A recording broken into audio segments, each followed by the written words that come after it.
Hello, আসসালামু আলাইকুম everyone. কি অবস্থা সবার? আশা করি সবাই অনেক অনেক ভালো আছেন।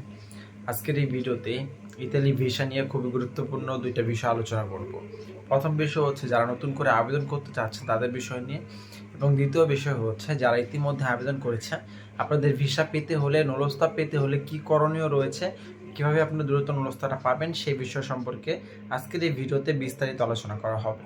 সবাইকে অনুরোধ করবো ধৈর্য ধরে সম্পূর্ণ ভিডিওটা দেখবেন। আশা করি আপনার সম্পূর্ণ বিষয়গুলো বুঝতে পারবেন এবং সেই বিষয়ে পদক্ষেপ নিতে পারবেন। তো চলুন মূল আলোচনায় যাওয়া যায়। তো ভিডিও শুরু করার আগে আপনাদেরকে বলবো, যারা ইউটিউব থেকে দেখতেছেন অবশ্যই ইউটিউব চ্যানেল সাবস্ক্রাইব করে রাখবেন, আর ফেসবুক থেকে দেখে থাকলে ফেসবুক পেজটি ফলো করে দিবেন। তো প্রথমে আমরা যে বিষয় সম্পর্কে আলোচনা করব সেটা হচ্ছে নতুন করে যারা আবেদন করেছেন তাদের নুলস্তা পেতে হলে কি করণীয় রয়েছে।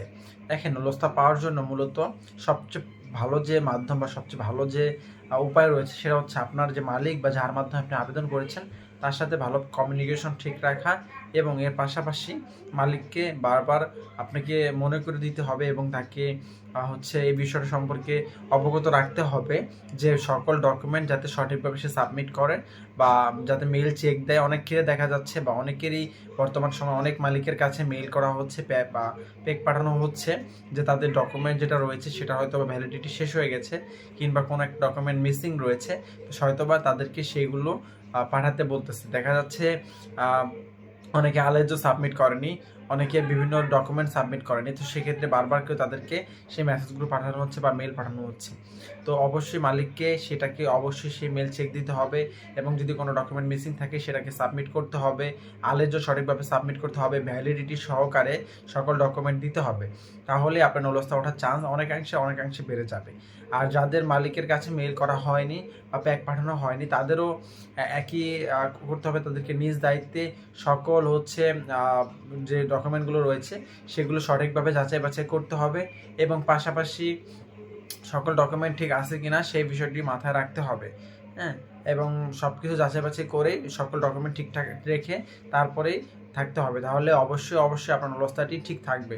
যদি আপনার মালিকের সে পরিমাণ পর্যাপ্ত কোটা থাকে যে পরিমাণ কোটায় আপনি আবেদন করেছেন, তাহলে আপনার নুলস্তা অবশ্যই উঠবে। যদি মালিকের কোটা না থাকে সেক্ষেত্রে সে যতই ভ্যালিডিটি সহকারে পাসপোর্ট বা ফাইল ডকুমেন্টস সাবমিট করুক, নুলস্তা উঠবে না। মূল কথা হচ্ছে দুইটা বিষয় আপনাকে মাথায় রাখতে হবে। প্রথম বিষয় হচ্ছে মালিকের কোটা থাকতে হবে, যে সে যদি 5টা শ্রমিকের জন্য অ্যাপ্লাই করে থাকে তাহলে তার 5টা শ্রমিক নেওয়ার মতো ক্যাপাসিটি থাকতে হবে। এবং দ্বিতীয় বিষয় হচ্ছে অবশ্যই মালিককে সকল ডকুমেন্ট ভ্যালিডিটি সহকারে সব ডকুমেন্ট সাবমিট করতে হবে, তাহলেই মূলত নুলস্তা পাবেন। এই হচ্ছে মূলত দুইটা বিষয়। এই দুইটা বিষয় যদি ফলো রাখেন অবশ্যই আপনার নুলস্তা উঠবে। আর নুলস্তা যদি ওঠে সেক্ষেত্রে অ্যাপয়েন্টমেন্ট পেয়ে অবশ্যই আপনি ভিসা পাবেন। আরেকটা বিষয় সেটা হচ্ছে যারা নতুন করে আবেদন করতে চান তাদের বিষয় নিয়ে। দেখেন, যতটুকু আপডেট পাচ্ছি বা যতটুকু সংবাদ পাচ্ছি সেই অনুযায়ী বলতে গেলে আগামী আগস্ট মাস নাগাদ আরেকটা ক্লিক ডে আসতে পারে, কারণ এই বছর কিন্তু যে পরিমাণ ফ্লোসি কোটা ছিল সে পরিমাণ আবেদন হয়নি। তো সেক্ষেত্রে অনেকের আবার আবেদন বাতিল হয়ে যাবে। সব মিলিয়ে দেখা যাবে অনেক পরিমাণ কোটা কিন্তু ফাঁকা থাকবে। তো এই ফাঁকা কোটাকে ফিল আপ করার জন্য ইতালিয়ান সরকার হয়তো বা সামনে কিছুদিন পরে আবারও হচ্ছে দিতে পারে, সার্কুলার দিতে পারে, সেক্ষেত্রে আপনারা আবারও আবেদন করার সুযোগ পাবেন আগস্ট নাগাদ। যদি না দেয় সেক্ষেত্রে আবার 2026 সালে 27 সালে কিন্তু আবারও আবেদন হবে। সেই আবেদনের ফর্ম ফিল আপ কিন্তু 26 ডিসেম্বরেই শুরু হয়ে যাবে। তো আপনার তখনও কিন্তু আবেদনে করতে পারবেন। ফর্ম ফিল আপ করলে সেক্ষেত্রে 27 সালে কিন্তু নতুন করে ক্লিক দিতে অংশগ্রহণ করার সুযোগ পাচ্ছেন। তো এই হচ্ছে মূল দুইটা বিষয়। তো আশা করি আপনারা বিষয়গুলো বুঝতে পেরেছেন, এবং ভিডিওর এই পর্যায়ে এসে আপনাদেরকে অনুরোধ করব আপনারা যদি ভিডিওটি ভালো লাগে থাকে অবশ্যই ভিডিওতে লাইক করে দিবেন, এবং আপনাদের যদি কোনো প্রশ্ন থাকে সেক্ষেত্রে অবশ্যই কমেন্টে জানাবেন। আমরা সেই বিষয়গুলো নিয়ে পরবর্তীতে আপনাদেরকে ভিডিওর মাধ্যমে জানিয়ে দেওয়ার চেষ্টা করব।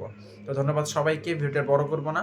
যদি ভিডিও ভালো লাগে থাকে অবশ্যই লাইক কমেন্ট শেয়ার করে দিবেন, এবং ভিডিও আপনার অন্য সকল বন্ধুদের মাঝে শেয়ার করে দিবেন।